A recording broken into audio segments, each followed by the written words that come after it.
বলছি শোনো না, ভাবছিলাম যে আজ একটু বাপের বাড়ি যাব।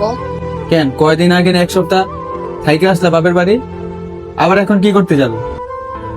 হ্যাঁ মানছি, আমি কদিন আগে ঘুরে এসেছি, তাই বলে কি আমি আজ যাব না?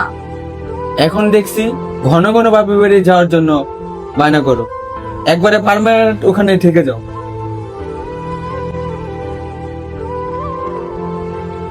বলছি যদি আজ একটু সম্ভব হয় তাহলে তাড়াতাড়ি একটু বাড়ি ফিরবে। কেন? আগের দিন তোমাকে বলেছিলাম, হয়তো তোমার মনে নেই, রাতুলের ছেলের জন্মদিন, ওইখানে আমাদের ইনভাইট করেছে। আমার সময় হবে না, তুমি চলে যাও, আমি বেরোচ্ছি।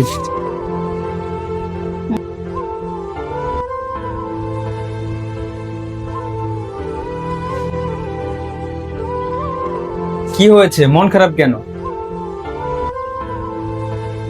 না কিছু হয়নি। আর কিছু যদি না হয় তাহলে মুখটা এরকম প্যাঁচার মতো করে আছো কেন? এমন ভাবে জিজ্ঞাসা করছে যেন কিছুই জানো না। ঠিক আছে, বলতে হবে না, তোমার যা মনে তাই করো। এটাই হলো তোমার সব থেকে বড় সমস্যা, আমি যা বলবো তার উল্টোটা তুমি বলবে। ও আচ্ছা, এটাই তোমার সমস্যা। একবার ভেবে দেখো তো তুমি আমার সাথে কি করছো। শোনো না, আজকে মাছ কেটো না, আজকে মাংস রান্না করো, খুব খেতে ইচ্ছা করছে। হ্যাঁ হ্যাঁ হ্যাঁ, আমি তো এবারই কাজের মাসি, যখন যা খেতে মন চাবে অর্ডার করবে আর বানিয়ে দেবো, এজন্যই তো আমাকে বিয়ে করেছিলে, তাই না?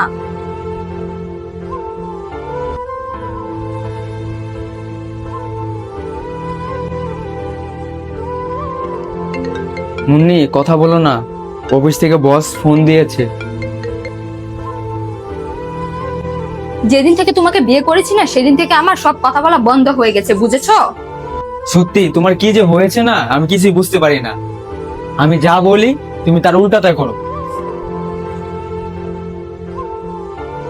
তোমার একটা কি প্রবলেম, কাউকে বলার আগে কিছু ভাবো না যে তার উপর কি ইফেক্টটা পড়বে।